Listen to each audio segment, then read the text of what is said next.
പഹൽഗാം ആക്രമണത്തിന്റെ പശ്ചാത്തലത്തിൽ ഇന്ത്യയും പാകിസ്ഥാനും തമ്മിലുള്ള സംഘർഷാവസ്ഥ നിലനിൽക്കുന്നതിനാൽ യുദ്ധവിമാനങ്ങളായ റഫാൽ, സുഖോയ് എന്നിവ ഉപയോഗിച്ച് വ്യോമാഭ്യാസം ആരംഭിച്ച ഇന്ത്യ പഹൽഗാം ഭീകരാക്രമണത്തിന് പിന്നാലെ നടപടികൾ കടുപ്പിക്കുകയാണ് ഇന്ത്യ. ഇരു രാജ്യങ്ങളും തമ്മിലുള്ള ബന്ധം കൂടുതൽ മോശമാകുന്ന സാഹചര്യത്തിൽ ഇന്ത്യയുടെ തിരിച്ചടി ഭയക്കുകയാണ് പാകിസ്ഥാൻ. ഇന്ത്യൻ വ്യോമസേന ആക്രമണം എന്ന പേരിൽ വലിയ തോതിലുള്ള യുദ്ധാഭ്യാസം നടത്തിയിരിക്കുന്നു. പർവ്വത പ്രദേശങ്ങളിലും കരപ്രദേശങ്ങളിലുമുള്ള ആക്രമണ ശേഷി വർദ്ധിപ്പിക്കുക എന്നതായിരുന്നു ഈ അഭ്യാസ പ്രകടനത്തിന്റെ പ്രധാന ലക്ഷ്യം. ഈ അഭ്യാസം വ്യോമസേനയിലെ പൈലറ്റുമാർക്ക് ഉയർന്ന തീവ്രതയുള്ള സംഘർഷ സാഹചര്യങ്ങളെ അതേപടി അനുകരിക്കുന്ന തരത്തിലുള്ള പോരാട്ട പരിശീലനവും യഥാർത്ഥ സാഹചര്യങ്ങളിൽ നിന്ന് പോലുള്ള അനുഭവവും നൽകുന്നതാണ്. യുദ്ധശേഷിയും ഏകോപനവും മെച്ചപ്പെടുത്താനാണ് ഇത്തരം പരിശീലനങ്ങൾ നടത്തുന്നത്. സാധാരണയുള്ള അഭ്യാസം മാത്രമാണിതെന്ന് സൈനിക വൃത്തങ്ങൾ പറയുമ്പോഴും തയ്യാറാണ് എന്ന താക്കീതാണ് ശത്രു രാജ്യങ്ങൾക്ക് ലഭിക്കുക. ഇന്ത്യൻ വ്യോമസേനയുടെ കരുത്തിൽ നിർണായക പങ്ക് വഹിക്കുന്ന റഫാൽ യുദ്ധവിമാനങ്ങളുടെ 2 സ്ക്വാഡ്രണുകൾ നിലവിൽ തന്ത്രപ്രധാന മേഖലകളിൽ വിന്യസിച്ചിട്ടുണ്ട്. പഞ്ചാബിലെ അംബാലയിലും പശ്ചിമ ബംഗാളിലെ ഹാഷ്മാരയിലുമാണ് ഈ സ്ക്വാഡ്രണുകൾ നിലയുറപ്പിച്ചിരിക്കുന്നത്.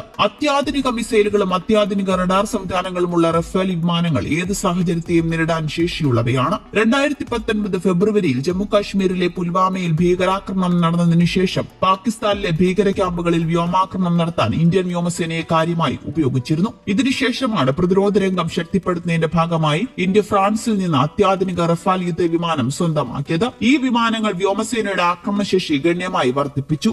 ആക്രമണം പോലുള്ള സൈനികാഭ്യാസങ്ങൾ ഇന്ത്യൻ വ്യോമസേനയുടെ തയ്യാറെടുപ്പും കാര്യക്ഷമതയും ഉറപ്പുവരുത്തുന്നതിനുള്ള സുപ്രധാന നടപടിയാണ്.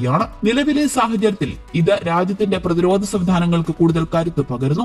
ഇന്ത്യൻ വിമാനങ്ങൾക്ക് വ്യോമയാന അതിർത്തി തുറന്നു നൽകില്ലെന്ന് തീരുമാനിച്ചിരിക്കുകയാണ്. പാക് വ്യോമാതിർത്തി അടയ്ക്കുന്നതിനും ഇന്ത്യൻ വിമാനങ്ങൾക്ക് അനുമതി നിഷേധിക്കുന്നതിനും പാകിസ്ഥാൻ ഭരണകൂടം തീരുമാനമെടുത്തതായാണ് വിവരം. 2019 പുൽവാമ ആക്രമണത്തിന് ശേഷം പാകിസ്ഥാൻ സമാനമായ നിരോധനം ഏർപ്പെടുത്തിയിരുന്നു. അതിർത്തി അടച്ചതിലും പാക് പൗരന്മാർക്ക് വിസ അനുവദിക്കില്ല എന്ന തീരുമാനത്തിലും അതോടൊപ്പം സിന്ധു നദീ കരാർ മരവിപ്പിച്ചതിലും മാത്രം ഒതുങ്ങില്ല ഇന്ത്യയുടെ പ്രതിഷേധമെന്നും തിരിച്ചടിക്കാൻ സാധ്യതയുണ്ടെന്നുമാണ് പാകിസ്ഥാൻ ഭയപ്പെടുന്നത്.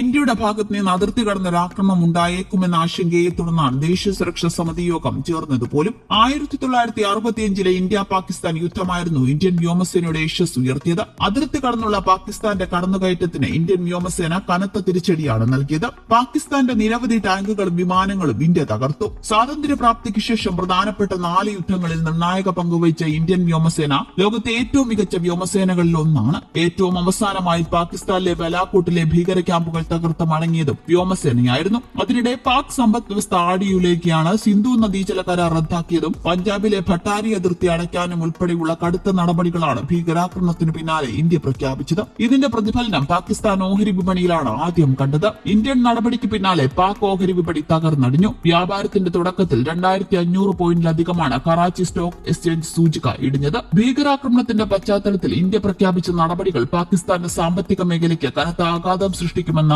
ആശങ്കയാണ് നിക്ഷേപകരെ സമ്മർദ്ദത്തിലാക്കിയത്. വ്യാപാര അന്ത്യത്തിൽ 1600 പോയിന്റിലധികം നഷ്ടമാണ് നേരിട്ടത്. ബുധനാഴ്ചയും പാകിസ്ഥാൻ ഓഹരി സൂചികകൾ കനത്ത ഇടിവ് നേരിട്ടിരുന്നു. പാകിസ്ഥാന്റെ സാമ്പത്തിക വളർച്ച നടപ്പു വർഷത്തിൽ 2.6% താഴ്ന്ന് രാജ്യാന്തര നാണയനിധി വ്യക്തമാക്കിയതിനു പിന്നാലെയാണ് ഇന്ത്യയുടെ നയതന്ത്ര തിരിച്ചടിയും.